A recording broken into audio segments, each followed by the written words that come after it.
আজকে আমরা চলে এসেছি হাজরায়।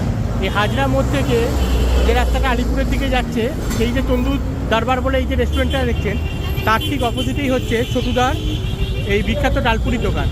তো আজকে ছোটুদা আসেনি, ছোটুদার মেয়ে এসছে ডালপুরির জন্য। আর দোকানের একবার ভিড়টা দেখুন, সকাল সকাল প্রচুর মানুষের এখানে ভিড় হয় এই ডালপুরি খাওয়ার জন্য। আর এখানে প্রত্যেকটা ডালপুরি সার্ভ হয় এখানে শালপাতার মাধ্যমে।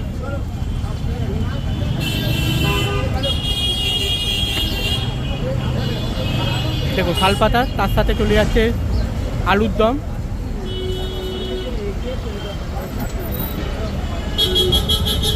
এটা চলে যাচ্ছে চানা সোয়াবিনের তরকারি।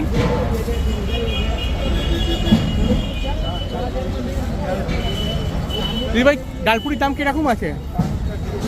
হ্যাঁ, 5টা 30, তাই তো? আর ডালপুরির সাথে কি কি পাওয়া যাচ্ছে আজকে? আলুর দম আর কি, আর চানা ছোলার তরকারি। আচ্ছা, কেউ যদি 2টো 3টে এরকম নেয় তাদের হবে তো? তো দেখো এখানে 5টা 30 টাকা প্লেট, এমনিতে 6 টাকা করে পিস। আর তোমরা এসে এখানে 2টো 3টে এরকমভাবেও নিয়ে যেতে পারো, ঠিক আছে? তো তোমরা যদি কখনো এই হাজরা চত্বরে আসো তো অবশ্যই এই তন্দুর দরবার এই রেস্টুরেন্টের অপোজিটেই বসে ছোটুদা। আজকে ছোটুদা আসেনি, তাই ছোটুদার মেয়ে আর ছেলে মিলে দোকানটা সামলাচ্ছে। তো তোমরাও এই দোকানে এসে ডালপুরির টেস্ট গ্রহণ করতে পারো।